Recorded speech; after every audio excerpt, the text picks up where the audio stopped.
I was the most senior ranking and the most experienced sniper there on the day. There's two other snipers there with me on the same position.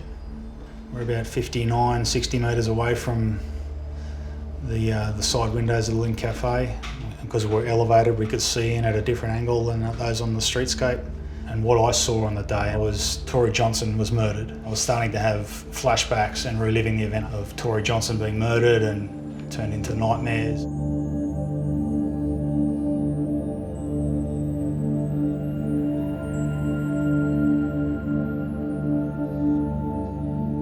Take me back to your first experience of thinking something wasn't completely perfect. For me, the symptoms started to show themselves more clearly quite late.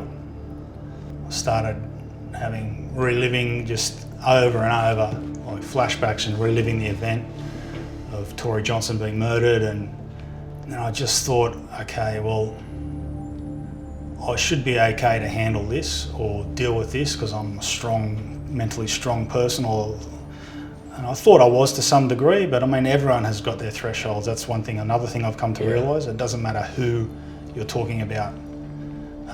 Everyone has their breaking point. But yeah, I suppose a few months after Lindt, I was starting to have flashbacks and reliving the event over and over, and then it turned into nightmares, and I would often go into the garage out there because it's pretty dark and just shut the door and just lie in the garage on the garage floor with just in silence and darkness. It was embarrassing for me, and felt humiliation. Yeah. When you see people you know, you think, oh, how did this happen to me? Or some people think you're faking it, or I don't know, but everything that I learned and that I was good at has been taken away from me from this PTSD, you know. There's the perception that, you guys are so big, so strong, nothing can break you. I thought I was to some degree, but I mean, everyone has got their thresholds. That's one thing. Another thing I've come to realise, it doesn't matter who you're talking about. Everyone has their breaking point. I started elevated heart rate, trouble breathing. I broke down in the operations room at one stage and was crying in front of two guys. They rushed and closed the door so no one else knew about it. Thinking, what the hell's happening to me, I would withdraw from society and community, not even go to family gatherings because it was all too noisy, there was too much action. Very hypersensitive to loud noises. I'm much better now than I was. Hypersensitive to crowds and driving in heavy traffic would set me off, have panic attacks.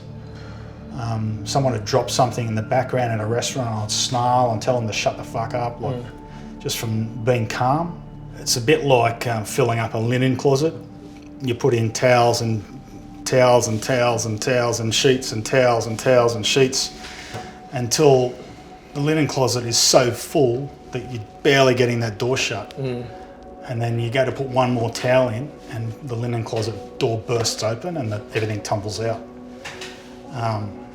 And that's the best sort of example I can give you in terms of what happened for me. What help have you received? The professional help I've sought was through a psychiatrist.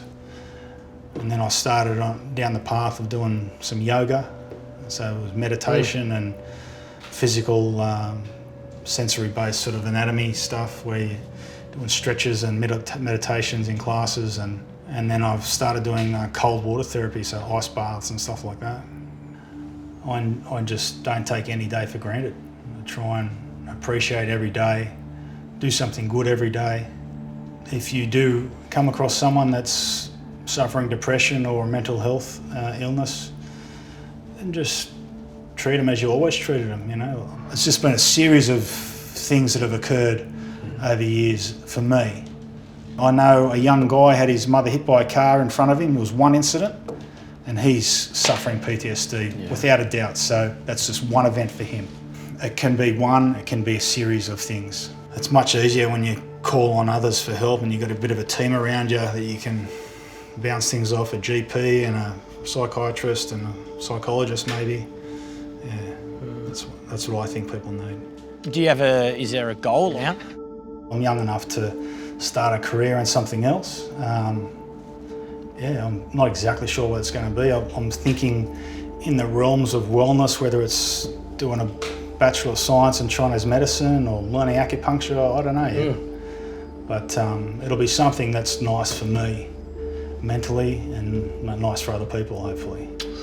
I can't thank you enough for your time, your courage, your story's phenomenal. I think you're going to help so many people. It's been an honour to meet you. No, it's my pleasure, and I hope that something I've said can resonate with someone out there and go towards helping someone, because that's in the end why I'm here. So thank you. Thanks, buddy. Appreciate your time. Thank you.